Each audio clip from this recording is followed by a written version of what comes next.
Bonjour, ici Clément Koulibaly, j'espère que vous allez bien.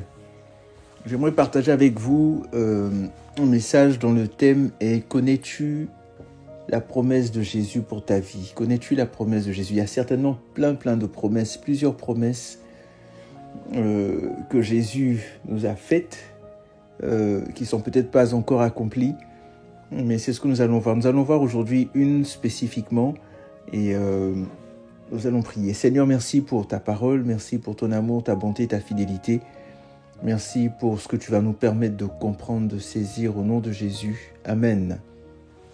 Connais-tu la promesse de Jésus pour ta vie?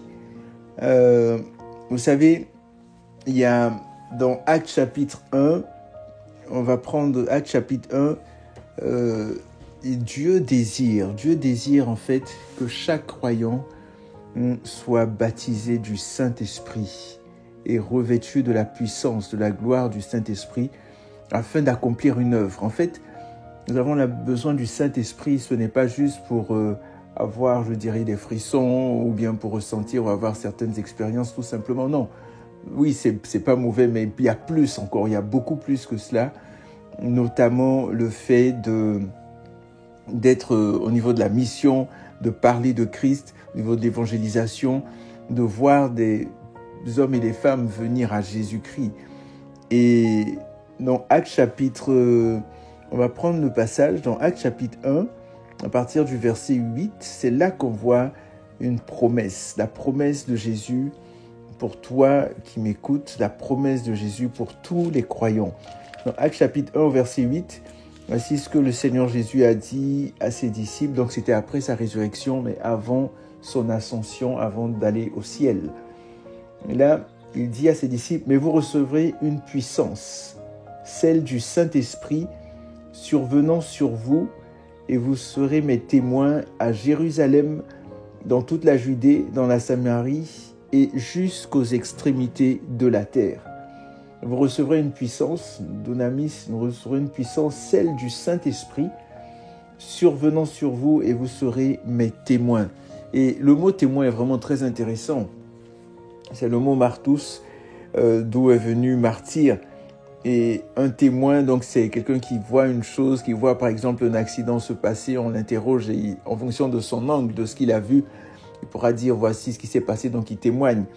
Mais ici, il y a un autre sens qui est accordé. Non seulement ces apôtres-là allaient vivre, allaient témoigner de Christ, mais aussi il y a un des sens de ce mot-là originel qui dit que ceux qui, après son exemple, donc après l'exemple de Christ, ont prouvé la force et l'authenticité de leur foi en Christ en supportant une mort violente, des martyrs. On se rappelle par exemple du martyr d'Étienne, où dans Hébreux chapitre 11, vers la fin du passage, on nous cite plusieurs martyrs. Et aujourd'hui encore, au Nigeria ou dans différents endroits du monde, il y a encore des martyrs, malheureusement, des gens qui meurent à cause de leur foi et ils montent directement dans la gloire, ils montent directement au ciel. Et vous voyez, donc la promesse que Jésus a faite, la promesse de Jésus pour toi, pour moi, pour tous les croyants, c'est que nous allons recevoir une puissance, celle du Saint-Esprit, une puissance pour faire une œuvre particulière, glorifier Jésus, célébrer son nom, permettre que des hommes et des femmes viennent à lui. Donc, cette puissance-là s'est manifestée tout d'abord en Actes chapitre 2, du verset 1 au verset 4, donc le jour de la Pentecôte. Voici ce que Luc décrit. Nous dit par exemple, lorsque le jour de la Pentecôte arriva, donc Actes chapitre 2, verset 1, lorsque le jour de la Pentecôte arriva, ils étaient tous ensemble dans le même lieu. Tout à coup, il vint du ciel un bruit comme celui d'un souffle violent qui remplit toute la maison où ils étaient assis. Des langues qui semblaient de feu et qui se séparaient les unes des autres leur apparurent. Elles se posèrent sur chacun d'eux. Ils furent tous remplis d'Esprit Saint et se mirent à parler en d'autres langues selon que l'Esprit leur donnait de s'exprimer. Ils ont reçu la promesse. Ils ont reçu le Saint-Esprit. Ils ont reçu la puissance du Saint-Esprit. Et qu'est-ce que cela signifie concrètement? En fait, cette promesse qu'ils ont reçue a fait en sorte que les disciples soient complètement transformés. Donc c'est une puissance surnaturelle. On voit par exemple l'apôtre Pierre qui s'est levé devant près de 3000 personnes et a proclamé un évangile puissant, un évangile profond. Et ne l'a pas fait de ses propres forces, mais grâce à la puissance du Saint-Esprit qui était en lui. Et nous aussi aujourd'hui, lorsque nous rencontrons des personnes, nous sommes devant des gens, la puissance du Saint-Esprit qui est en nous peut faire en sorte que les paroles sortent et touchent les cœurs. Et cela se produit dans le nom de Jésus. Alléluia. Donc ils sont devenus, en fait, ils ont été transformés. Et certainement que si vous avez vécu cette expérience, vous avez aussi été transformés. Les choses que vous faisiez avant ne sont plus là, pratiquement. Et cette transformation-là, au plus profond de leur être, de notre être, c'est le Saint-Esprit qui produit cela. Et nous avons à être comme eux des puissants témoins, des témoins remplis de l'Esprit, des témoins qui parlent de Jésus, qui proclament son nom et qui sont suivis des miracles. Donc c'est important aussi d'expérimenter, de voir. Lorsque nous allons témoigner, lorsque nous sommes à l'extérieur, lorsque nous parlons à des personnes, lorsque nous prions, de voir les miracles se produire, de voir les changements s'opérer, les guérisons prendre place grâce au Saint-Esprit, à la puissance du Saint-Esprit qui est en nous. Donc nous allons voir en fait que Jésus donne 4 vérités fondamentales par rapport à cette promesse. Tout d'abord, Jésus, comme je l'ai dit, promet de nous revêtir de puissance, la puissance du Saint-Esprit. Il dit, vous recevrez une puissance, le Saint-Esprit viendra sur vous. Donc, vous savez, Jésus nous a confié cette tâche importante-là, le Saint-Esprit. Et lorsque le Saint-Esprit viendra, nous serons ses témoins un peu partout. Mais d'abord, où nous sommes, dans notre propre communauté. Vraiment, il a dit, par exemple, aux disciples, à Jérusalem. Ils étaient à Jérusalem, vous serez les témoins à Jérusalem. Ensuite, dans toute la Judée et dans la Samarie. Et vous savez, c'est compliqué. C'est même impossible. C'est irréalisable humainement. Mais regardez, depuis près de 2000 ans ou plus, le vent du Saint-Esprit, toutes les conversions qu'il y a pu avoir, un être humain ou des hommes et des femmes ne pouvaient pas le faire. C'est impossible, véritablement. Mais grâce à la puissance du Saint-Esprit, nous y arrivons. Rien n'est impossible à Dieu. Vous savez, Jésus, en faisant cette promesse, Jésus ne parle pas en vain. Je veux dire, ce qu'il dit, il l'accomplit. Et quand Jésus dit, vous serez mes témoins, vous, c'est qui le vous? D'abord, il parle à ses disciples, à ses apôtres. Ils étaient là, donc comme j'ai dit, avant que Jésus ne parte, il parle à ses apôtres. Il parle à des personnes qui ont été sauvées, qui ont été appelées, qui ont été qualifiées, qui ont été mandatées pour une œuvre. Et nous aussi, c'est la même chose pour nous. Lorsque nous avons soumis notre vie à Jésus-Christ, nous l'avons reçu comme notre Seigneur et Sauveur personnel. Nous avons été sauvés de la boue de nos péchés. Nous avons été appelés par Christ. Nous avons entendu sa voix. Il nous a appelés à lui. Nous sommes venus à lui et il nous a qualifiés. Ne crois pas que tu n'es pas qualifié. Tu es qualifié pour amener des hommes et des femmes de la mort à la vie parce que le Saint-Esprit est en toi. Le Saint-Esprit vit en toi. Il vit en nous. Tous ceux qui marchent avec Jésus. Voyons par exemple ce passage en Actes chapitre 2 toujours, quand il parle du vous.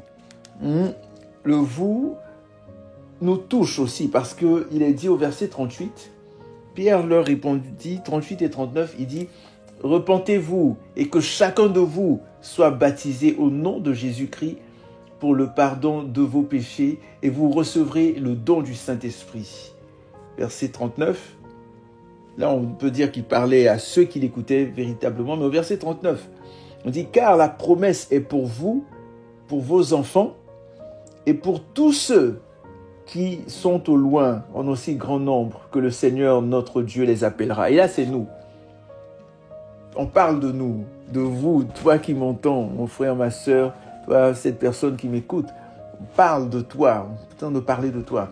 Donc Jésus dit, repentez-vous. Donc les 3 étapes primordiales pour venir à Jésus, la repentance. Je ne peux pas venir à Jésus sans m'être repenti. Il faut forcément se repentir. La repentance, le baptême d'eau, donc ce symbole, mourir à Christ, mourir qui signifie mourir, baptisio, immerger. Donc je meurs à mon ancienne vie, je meurs à mes péchés, mourir et ressusciter. Donc je sors de l'eau, je reviens à la vie, une nouvelle vie, une nouvelle personne.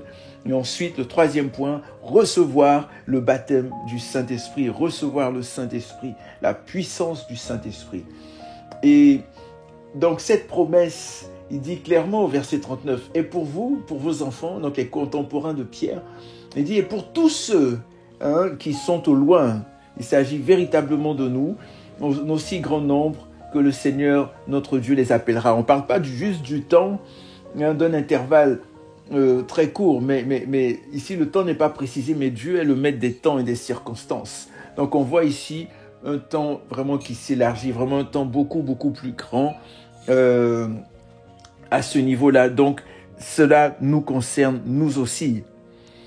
Et ce qui se passe également, c'est que Jésus, une autre vérité qu'on voit dans ce passage, donc la première vérité, c'est que Jésus promet de nous revêtir de puissance, mais cette puissance-là, quelle est la source? Donc nous allons voir la source, deuxièmement, de cette puissance. La source de cette puissance que nous allons recevoir, c'est le Saint-Esprit. Le Saint-Esprit, merveilleux Saint-Esprit. Malheureusement, que nous ignorons tellement souvent. C'est vraiment triste. Saint-Esprit, pardonne-nous. Vraiment le Saint-Esprit. Le Saint-Esprit, quelqu'un pouvait, je pense le titre d'un livre, le Saint-Esprit, le Dieu oublié. Nous avons besoin. Jésus est monté, il est au ciel. Le Saint-Esprit est là, il est avec nous. Nous avons besoin de lui parler, d'avoir cette relation, cette intimité avec le Saint-Esprit. Donc le Saint-Esprit est la source. Le Saint-Esprit survenant sur vous, cette puissance donc vient, émane, on la reçoit du Saint-Esprit et le Saint-Esprit fournit les capacités, la force, comme il est dit dans 2 Corinthiens 3, notre capacité vient de Dieu, du Saint-Esprit. Donc c'est le Saint-Esprit qui nous fournit ces capacités surnaturelles là pour vraiment être des témoins de Christ, être des martyrs de Christ. On ne sait pas ça va être quoi notre fin, mais être des témoins de Christ, parler de Christ et quelle que soit la manière dont nous allons mourir, que le nom du Seigneur soit glorifié, que son nom soit béni. Donc les témoins de Christ pour prêcher, pour enseigner avec puissance, pour accomplir les œuvres. Le Seigneur Jésus a dit en Jean 14, 12, vous ferez les œuvres que je fais et vous en ferez de plus grandes. Donc pour faire aussi les œuvres de Dieu, pour voir ce que le Seigneur a vu, ce qu'il a pu expérimenter grâce au Saint-Esprit et aussi pour voir finalement le royaume de Dieu avancer, le royaume de Dieu, voir des guérisons, des conversions, des hommes et des femmes, comme je disais tout à l'heure, passer de la mort à la vie, passer des ténèbres à la lumière, passer de Satan à Christ. Et tout cela, ce n'est pas par nos propres forces, par notre intelligence, par notre éloquence ou quoi que ce soit, mais par la puissance du Saint-Esprit. Alléluia. Donc, une troisième vérité, c'est que avec cette promesse-là, vous recevrez une puissance, cet esprit survenant sur vous. Donc, on a vu la promesse de nous revêtir de puissance, la source de la puissance et le but de cette puissance. En fait, vous savez, si on n'a aucun but dans la vie, on tourne en rond, on fait absolument rien, on tourne en rond, on gaspille notre temps au lieu de le racheter, de racheter notre temps. On n'a aucune vision, on est là, on tourne en rond et on a besoin d'un but. Quel que soit ce qu'on fait, quel que soit ce qu'on accomplit, on a besoin de se lever le matin, de dire Seigneur, c'est quoi le but de la journée? C'est quoi l'objectif? C'est quoi le but de ma vie? Pourquoi est-ce que je suis sur la terre? C'est quoi le but? Ce que je suis en train de faire en ce moment, c'est quoi? Toujours être intentionnel et avoir le but, avoir pourquoi est-ce qu'on fait. Que nous ne soyons pas des personnes, des hommes et des femmes qui font des choses au hasard, mais qu'on ait toujours un but. Donc le but ici que Jésus donnait, l'objectif, c'était, il a dit, vous serez quoi? Vous serez mes témoins. Vous serez mes témoins. Vous serez mes témoins à Abidjan, vous serez mes témoins à Québec, vous serez mes témoins à Kinshasa, vous serez mes témoins à Montréal, vous serez mes témoins à Paris, vous serez mes témoins à Addis Abeba, vous serez mes témoins à Douala, vous serez mes témoins à Yaoundé, vous serez mes témoins partout, au Togo, au Bénin, en Côte d'Ivoire, en France, au Mali, au Sénégal, au Japon, partout, vous serez mes témoins. D'abord à Jérusalem, là où vous habitez, ensuite dans votre province, dans votre quartier un peu plus loin, ça s'étend, toute la Judée, et dans la Samarie, jusqu'aux extrémités de la terre. Et c'est la raison pour laquelle Jésus n'est pas encore revenu. Jésus n'est pas encore revenu parce que toute la terre n'a pas encore entendu parler. Jésus veut que le plus de personnes possible entendent le message de l'Évangile. Notre Seigneur est bon, notre Seigneur est patient, notre Seigneur est merveilleux. Il revient bientôt.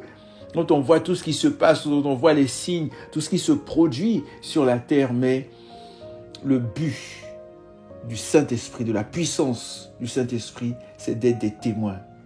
Est-ce que j'ai témoigné aujourd'hui? Eh bien, qu'est-ce que j'ai fait quelque chose qui a pu faire en sorte que quelqu'un entende parler de Jésus? Est-ce que j'ai prié dans ce sens-là? Vous serez mes témoins. Donc, le Saint-Esprit nous donne la puissance pour obéir au commandement, le grand commandement.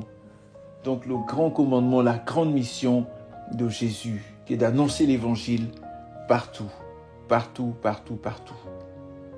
Il est important que nous soyons conscients de cela et que vraiment nous nous y adonnions. C'est vraiment important.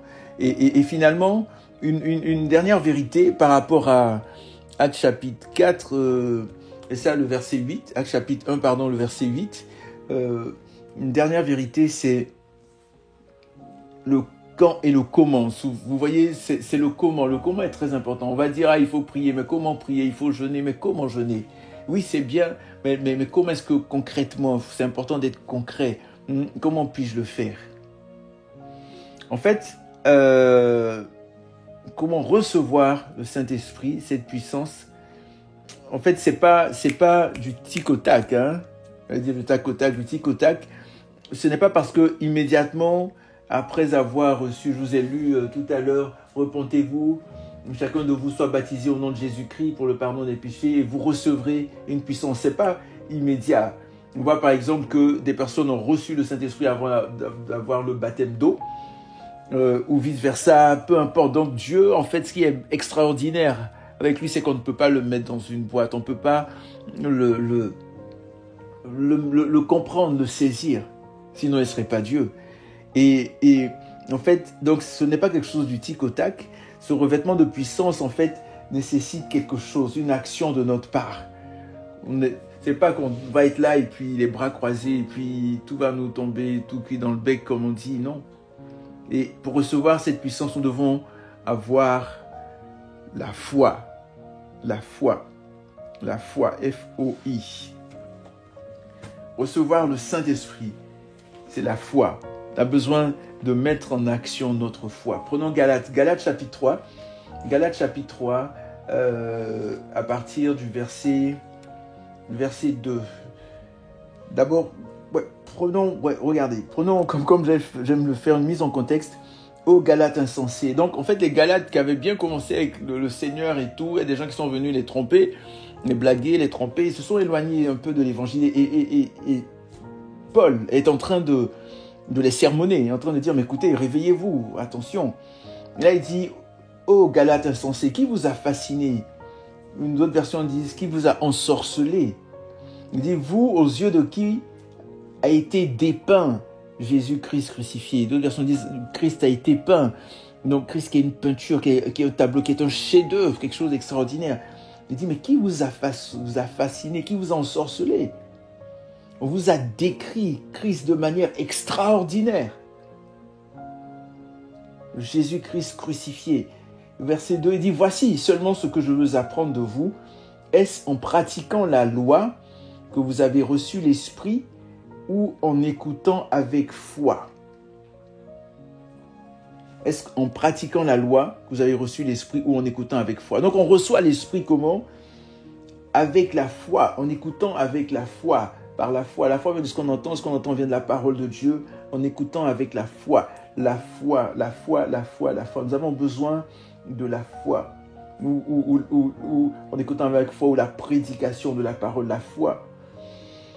Et quand on va plus loin un petit peu, au verset 13, donc Galates 3, 13, il dit « Christ nous a rachetés de la malédiction de la loi étant devenu malédiction pour nous, car il est écrit « Maudit soit quiconque est pendu au bois, pour les païens, la bénédiction d'Abraham se trouve en Jésus-Christ et que par la foi, nous recevions la promesse de l'Esprit. » Et quand on va prendre tout ce passage, on va voir que par la foi revient souvent. On va le prendre, c'est important. Donc, Galates 3.3, Paul dit, « Êtes-vous tellement insensés? Après avoir commencé par l'Esprit, allez-vous maintenant finir par la chair? Avez-vous fait tant d'expériences en vain, si du moins c'est en vain? Celui qui vous accorde l'Esprit et qui opère des miracles parmi vous, le fait-il donc parce que vous pratiquez la loi ou parce que vous écoutez avec foi? » Encore la même idée, la foi. Verset 6. « Ainsi Abraham crut Dieu et cela lui fut compté comme justice. Reconnaissez-le donc.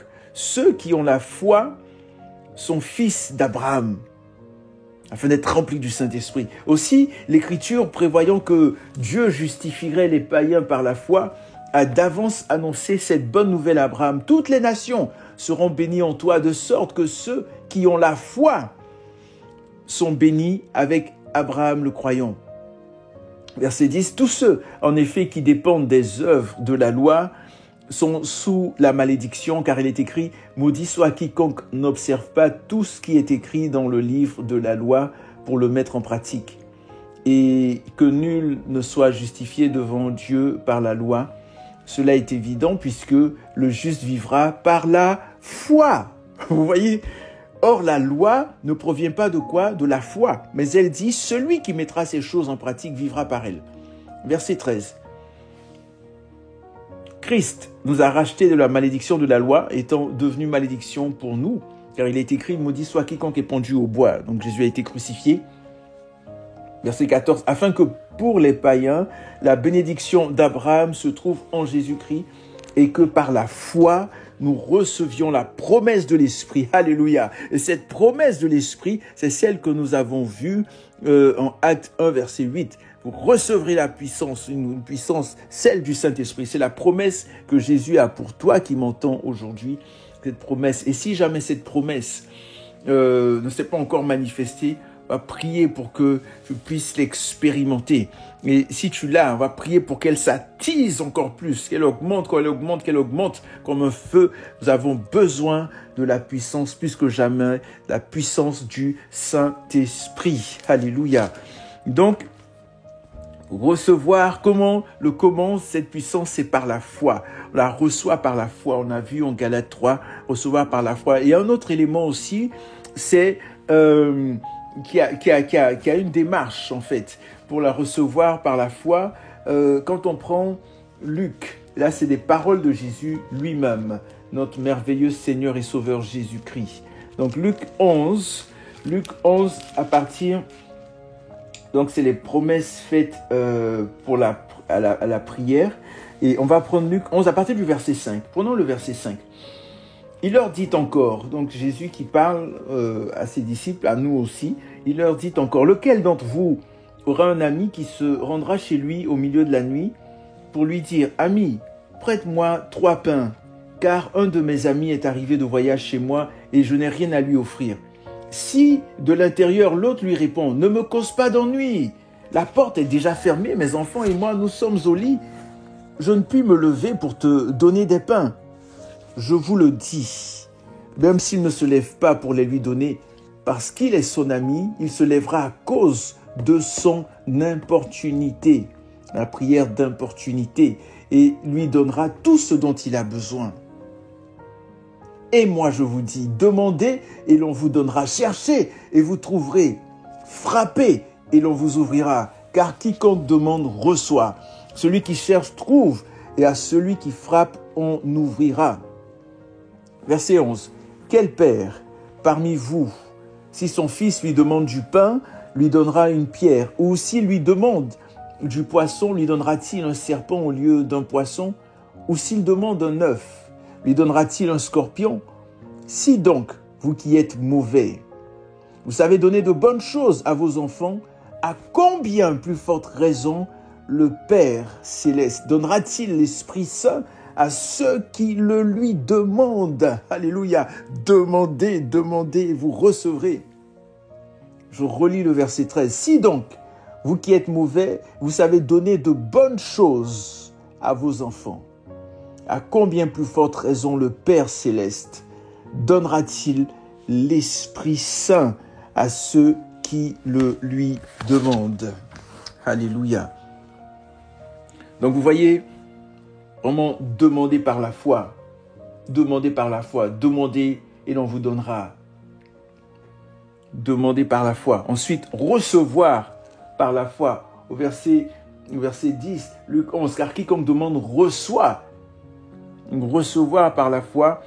Et par rapport à la réception par la foi, c'est un de mes versets préférés dans Marc 11 à partir du verset 24. Donc je ne vais pas faire une mise en contexte, on va droit au but. Marc 11, 24, c'est pourquoi je vous dis, tout ce que vous demanderez en priant, croyez que vous l'avez reçu et vous le verrez s'accomplir. Et cela vous sera accordé. Vous voyez, tout ce que vous demandez en priant, croyez, la foi, de croire. Quand je viens m'asseoir sur une chaise, je crois, oui, qu'elle ne va pas se casser. Je crois lorsque je monte dans un autobus, que le chauffeur d'autobus a son permis et qui va nous amener à bon port. Ça devient même automatique. Je crois que oui, le pilote d'avion, je ne vais pas faire une enquête pour savoir s'il a vraiment passé tous ses examens. Je crois et je monte dans l'avion et puis je m'attends à arriver à destination. Je crois qu'en marchant, en me levant le matin, mes jambes pourront me supporter. Je crois. Tous les jours, à tout moment, que tu sois athée ou pas, ou peu importe, il y a des actes de foi que nous mettons en pratique. Et nous avons besoin de croire. Tout ce que vous demandez en priant, croyez que vous l'avez reçu et vous le verrez s'accomplir. Oh, si vraiment nous croyions véritablement, voilà, à l'imparfait, véritablement à ce passage. Il y a tellement de choses qui se passeraient dans nos vies. Seigneur, vraiment, donne-nous, Seigneur, alléluia, vraiment de saisir cette vérité-là et d'être des hommes et des femmes qui intercèdent, des hommes et des femmes de prière, des hommes et des femmes qui crient à toi jour et nuit, mais afin de voir des âmes venir à toi, des âmes être sauvées, des personnes venir à toi, des malades être guéris, Seigneur, des morts ressuscités, Seigneur, des conversions, des transformations, Père, dans la société, partout où nous sommes, dans le nom de Jésus. Donc, la démarche, c'est vraiment de demander par la foi, recevoir par la foi et finalement parler par la foi, proclamer, le dire, parler par la foi. Et dans le fait de parler par la foi, on voit par exemple que dans Actes chapitre 2, voici ce qui s'est passé lorsque le jour de la Pentecôte, on en a parlé tout à l'heure, on nous dit, ils furent tous remplis du Saint-Esprit, et se mirent à parler, alléluia, à parler en d'autres langues, selon que l'Esprit leur donnait de s'exprimer. Ils se sont exprimés, ils se sont mis à parler, ils ont ouvert la bouche, ils ont parlé. Donc, c'était une manifestation, un témoignage concret. Et ça va être peut-être dans d'autres langues, ça va être peut-être dans la langue que la personne va comprendre. Ça va être des paroles de vie, des paroles de foi, des paroles qui vont apporter la guérison, la restauration, la résurrection de tout ce qui était mort. Et je prie dans le nom de Jésus que cela s'accomplisse dans ta vie, toi qui es en train de m'entendre en ce moment, s'accomplisse dans ma vie, dans la vie de toutes les personnes qui vont entendre ce message pour la gloire, l'honneur, la puissance de Dieu, du Saint-Esprit, de notre Seigneur et Sauveur Jésus-Christ. Alléluia. Donc, parler, se mettre à parler, proclamer, ne pas hésiter, aucune peur, aucune crainte, parce que le Seigneur est là. Et le fait de parler par la foi aussi, il y a ce passage là où on voit Jésus on nous dit dans Jean chapitre 7, Jésus, le jour de la fête, il était debout et à un moment il s'est mis à crier. On dit Jésus s'écria, Jean 7, 37, si quelqu'un a soif, qu'il vienne à moi et qu'il boive. Celui qui croit en moi, des fleuves d'eau vive couleront de son sein, comme dit l'Écriture. Alléluia.